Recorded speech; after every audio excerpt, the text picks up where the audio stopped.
اس سے ہاتھ دھو لیے, منہ موڑ لیا, پھر کبھی انٹرسٹ بڑھی تو ہوئے 47 میں. جب آپ دیکھیں گے, جب ہم کشمیر کی تاریخ دیکھ لیں گے تو کئی متس ہیں یہاں پہ.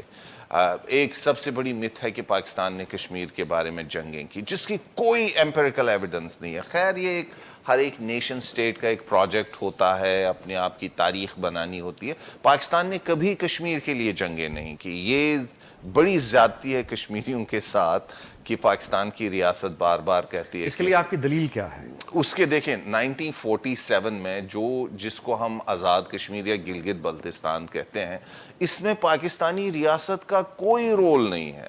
یہ وہاں کے لوگوں نے اپنی مدد آپ کے تحت, ریٹائرڈ فوجیوں نے جو بھی ان کو مل سکتی تھی انہوں نے کیا ڈوگرا فوج کے خلاف. اس کے بعد ہندوستانی فوج نے کنٹرول کیا rest of Jammu and Kashmir کے لیے. اس میں اب لیکن یہاں سے جو وزیرستان سے لوگ گئے تھے, قبائلی گئے تھے, وہ تو ایک ٹریڈیشن تھی پہلے ہی. کشمیر اور آزاد کشمیر, وزیرستان اور آزاد کشمیر کے چونکہ یہ بارڈرز ملتے ہیں آزاد کشمیر اور KPK کے, تو ایک ٹریڈیشنل ریلیشن تھا, ایک لنک تھا, اور وہ خود اپنی مدد آپ کے تحت ہو گئے. اس کے بعد اب ریاستی ادارے اس چیزوں کا کریڈٹ لینے کی کوشش کر کے with the benefit of hindsight ایک ہسٹری کو مینوفیکچر کر رہے ہیں. وہ ظاہر سی بات ہے ریاست کی بھی مجبوری ہے اور ریاستی اداروں کی بھی. Let's move forward. 65 کی وار بھی آپ کی دلیل کیا ہے؟ 65 کی موٹیویشن کیا تھی آپ سب سے پہلے بتائیں کہ ایوب خان صاحب کی موٹیویشن کیا تھی اس زمانے میں جب وہ معتوب ٹھہرائے گئے تھے پاکستانی عوام الناس میں. تو اس کے بعد وہ ایک ایڈونچر کر بیٹھے کہ شاید اس سے اپنی وہ جو کھوئی ہوئی ان کی ریپوٹیشن تھی تو وہ ریپوٹیشن کو اپنی مینیج کرانا چاہتے نہیں, آپ کا خیال یہ ہے, آپ کا اشارہ ہے کہ چونکہ فاطمہ جناح کے ساتھ ریفرینڈم میں جی جو کنٹروورشل ہو گئے تھے ایوب خان صاحب, آپ کا خیال ہے اس وجہ سے؟ بالکل اس میں ادروائز اگر آپ فوجی نقطۂ نظر سے دیکھیں 65 کا آپریشن سب سے ناکام ترین آپریشن تھا. جو لوجسٹکس تھی نہیں, یہ سب خیالی پلاؤ کی بنیاد پر, کسی خیالی نقطۂ نظر کی بنیاد پہ انہوں نے جو سناریوز بلڈ کیے تھے وہ فیل ہو گیا. Let's move forward. آگے آئے سیاچن سے آگے آتے ہیں کارگل. جی, آپ وہ بھی سمجھتے ہیں کشمیر کی وجہ سے لڑائی نہیں تھی؟ دیکھیں کارگل میں موٹیویشن اگر ہوتی پھر وہی بات ہے, وہاں تو کسی کو پتہ ہی نہیں تھا. مشرف صاحب, یہ تو اب ریکارڈ پہ ہے کہ مشرف صاحب پاکستان ایئر فورس سے امداد مانگ رہے ہیں, لیکن وہ کس مد میں مانگ رہے ہیں ان کو تو کوئی چیز پتہ ہی نہیں تھی. سو دیز ور ناٹ, یہ ریاست کے آپریشنز نہیں تھے, یہ ریاست کے حکمرانوں کی ریپوٹیشن کو بحال کرنے کے لیے یا ان کا ایک خناس دماغ میں تھا وہ بھرنے کے لیے. ادروائز آپریشن کے لیے جب آپ فوج میں, ایک پروفیشنل فوج میں یا ایک پروفیشنل مملکت میں مختلف چیزوں کی آپریشنل پلاننگ کرتے ہیں تو وہ کسی اس کا کوئی ریشنل ہوتا ہے, رزون دیٹر ہوتا ہے. بات یہ شبلی صاحب کہ دیکھیے کہ یہاں پہ یہ بات بڑی شاکنگ ہے کہ چونکہ ہم نے تو ساری ہوش سنبھالا کشمیر کی بات سنتے ہوئے, پھر اس کے بعد 89 کے بعد ایک وہاں پہ ایک اور جہاد کا سلسلہ شروع ہوا, یہاں پہ ہم نے کیمپس بنے کی گفتگو سنی اور تیاریاں لوگوں کی ہوتے سنی, ہزاروں لوگ اپنی شہید ہوئے, باہر گئے پاکستانی, جی بالکل اس میں کوئی شک نہیں. لیکن اس کے باوجود جب آپ یہ کہتے ہیں کہ وہ پاکستان نے کشمیر کے لیے نہیں کیا تو یہ سرپرائزنگ بھی ہے, شاکنگ بھی ہے. آپ دیکھیں نا, میں اس لیے, ہاں جی بتائیے. اسد درانی صاحب نے اپنی ریسنٹ کتاب میں کہا, بلکہ پھر میں نے درانی صاحب کو فون کر کے کہا آپ نے مجھ پر احسان کیا ہے کیونکہ یہ ہمیشہ میرے it was lurking in my mind. وہ کہتے ہیں کہ 90 میں ہمیں ایکسپیکٹیشنز ہی نہیں تھی کہ اتنے کشمیری لوگ یہاں آئیں. پھر جب اتنے زیادہ لوگ آ گئے تو ہم خوف میں ہو گئے, ہمیں لگا کہ یار اب ہم اس کو مینیج نہیں کر پا رہے, ہمیں اس کو مینیج کرنا ہے کسی طریقے سے. پاکستان کی ریاست کی پالیسی رہی ہے کشمیر کانفلکٹ کو مینیج کرنے کی. کشمیر کے لیے کوئی لانگ ٹرم سٹیٹس کو چینج کر کے ریلیف حاصل کرنے کے لیے کشمیریوں کے لیے قطعاً نہیں رہی ہے. اسی وجہ سے اگر آپ دیکھیں پچھلے 30 سال میں پاکستان کی ریاست نے, پاکستان کی ریاستی اداروں نے کسی بھی well meaning independent Kashmiri initiative کو کامیاب نہیں ہونے دیا. میں انڈیپینڈنٹ کشمیر کی بات نہیں کر رہا ہوں, میں کہہ رہا ہوں کہ ریاستی انڈیجنس اور پاکستان کے ریاستی اداروں سے الگ کوئی کشمیریوں کا کوئی انیشیٹو اگر ہوتا اس کو پاکستان کے ریاستی اداروں نے ایکٹیولی سازشیں کر کے سبٹاج کیا ہے ایکٹیولی ہمیشہ, تاکہ یہ سب چیزیں کنٹرول میں رہیں اور اس کو مینیج کیا جائے اپنی ثوابدید پہ, اپنی ضرورتوں کے مطابق. اب آتے ہیں کہ پاکستان کشمیر میں کیا کر سکتا تھا. چونکہ پاکستان نے کبھی کوئی کریڈیبل ایفرٹ نہیں کی, پاکستان کا ہمیشہ سے مطمع نظر رہا ہے کہ اس کو مینیج کرنا ہے پبلک کے لیے, یہاں پہ پبلک کشمیریوں کے لیے. برہان وانی صاحب کی جب وفات ہوئی تب تک تو پاکستان نے تو کشمیر کی پالیسی سے ہاتھ دھو لیے تھے, سرنڈر کر لیا تھا. یہ نہیں ہے کہ یہ میاں صاحب کی حکومت نے کیا, یہ سب حکومتوں نے مشرف صاحب سے لے کر تسلسل کے ساتھ کیا. اب کچھ ہلکے صرف میاں صاحب کو اس پہ بلیم دے رہے ہیں, وہ پالیٹکس کھیل رہے ہیں. بنیادی طور پہ پاکستان کی ریاست کا یہ متفقہ فیصلہ تھا کہ کشمیر پہ مٹی پاؤ, لیکن اس کو انکریمنٹلی کیا گیا. اب برہان وانی کی جب وفات ہوئی اس وقت جو کشمیر میں لوگوں کا سیلاب آیا, لاکھوں لوگ نکلے سڑکوں پہ, 2 دن 3 دن تک تو پاکستان کی حکومت کی سمجھ میں نہیں آیا کہ کیا کرے. اس کے بعد انہوں نے انٹرسٹ شروع کر دی, کیونکہ ان کو لگا کہ اب ان حالات میں وہ خاموش نہیں رہ سکتے. خیر اس کے بعد پھر اس میں جو ان کا ٹریڈیشنل اپروچ ہے اس کو میس اپ کیا گیا کشمیر میں. اب جو اگست 5 کے بعد واقعہ ہوا, پاکستان کے پاس تھا ہی نہیں کچھ ریئیکٹ کرنے کو. دیکھیں ہندوستان نے زمینی سطح پہ ایک بہت بڑی چینج کی اور اس کے لانگ ٹرم ایفیکٹ ہیں. اس نے پاکستان کی ٹول باکس کو ایکسپوز کیا. پاکستان کے ٹول باکس میں تھا ہی نہیں کچھ جس سے یہ یا تو بین الاقوامی سطح پہ یا لوکل سطح پہ کچھ کرتے. بلکہ یہاں پہ آ کے مجھے شوق ہوا, بلکہ غصہ بھی آ گیا. کئی ذمہ دار لوگوں نے مجھے کہا کہ ہمیں جی بڑا افسوس ہوا کشمیریوں نے کچھ نہیں کیا. میں کہا یہ تو اس سے بڑی بے غیرتی کی بات کوئی نہیں ہو سکتی. مطلب یہ ہے کہ کشمیری سڑکوں پہ نکل آتے, پھر وہ 1000 2000 3000 مارے جاتے, تو یہاں پہ انسانی حقوق کی خلاف ورزی کا ڈھنڈورا پیٹا جاتا, تو اس سے پاکستان کی ریاست کی جو ناکامیاں ہیں, جو بیان ناکامیاں ہیں, وہ چھپ جاتی ہیں. جیسے ہوا ہے پچھلے 30 سال میں کشمیر میں قتل و غارت گری ہوئی ہے, یہاں پہ ہنگامے ہوئے ہیں, جلسے نکلے ہیں, لوگ ہاتھوں کی زنجیریں نکلے, تماشے بنا کے نکلے ہیں. فیٹیشائز کیا ہے پاکستان کی ریاست نے کشمیریوں کی سفرنگز کو, nothing else. اچھا شبلی صاحب, بات یہ ہے کہ ظاہر ہے کہ میں بحث برائے بحث پہ میں یقین نہیں رکھتا, اور ظاہر ہے کہ آپ جو بات کر رہے ہیں یہ ایک بھائی کا شکوہ ہے, درد بھرا شکوہ ہے, تو اس کو بالکل بھی بحث برائے بحث میں جائے بغیر میں اتنی پوزیشن ضرور واضح کروں گا کہ مجھ سمیت میری ساری جنریشن اور پھر میرے بعد آنے والے اب جو نوجوان ہیں, ہم تو کشمیر کے ساتھ ایموشنلی بہت اٹیچ رہے, اور یہاں پہ جو کشمیر کے لیے نعرے سڑکوں گلیوں میں لوگ لگاتے ہیں وہ تو جینون ہے, وہ یعنی کوئی فراڈ نہیں کرتے. جی بالکل. اور یہ ہمارا ہی یعنی غریب لوگ ہیں ہم بنیادی طور پہ, یہ ہمارا ہسپتالوں کا اسکول کا جو پیسہ تھا صحیح, وہ ہم نے یعنی کشمیر کے نام پہ ہنستے ہنستے یعنی ہم نے اپنی غربت جھیلی. اور دکھ کی بات ہے کہ اس کے باوجود ہمیں آپ سے یہ شکوے سننے کو ملتے ہیں کہ ہم ناکام رہے. اب یہ بتائیے کہ ہمارے پاس آپشنز مطلب اس وقت کیا ہیں؟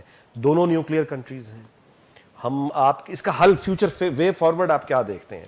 یہی اب کیونکہ دیکھیے جو ٹیکنیکل چینج آ گیا 5 اگست کے بعد, پہلے وہ لائن آف کنٹرول تھا ڈسپیوٹڈ ایریا, اب وہ انٹرنیشنل بارڈر کی سینٹیٹی اس کو دے دی گئی ہے, دلی کے یعنی براہ راست انتظام میں آ گیا ہے. اب ہم کیا کریں؟ دیکھیں بالکل صحیح بات ہے. عمران خان صاحب نے جب اپنا لمبی چوڑی تقریر کی یو این میں, جو 5-6 منٹ میں اچھی طرح سے وہ کر سکتے تھے, he didn't have to ring around, go in long winded جو انہوں نے اسپیچ کی, انہوں نے 2 باتیں کی جو متضاد تھیں اور لافیبل بھی ہیں. سب سے پہلے انہوں نے کہا کہ ہم کشمیریوں کے لیے کسی بھی حد تک جانے کو تیار ہیں, انہوں نے یہ بات کی. دوسری بات ان دا سیم بریتھ انہوں نے کہا جنگ مسئلے کا حل نہیں.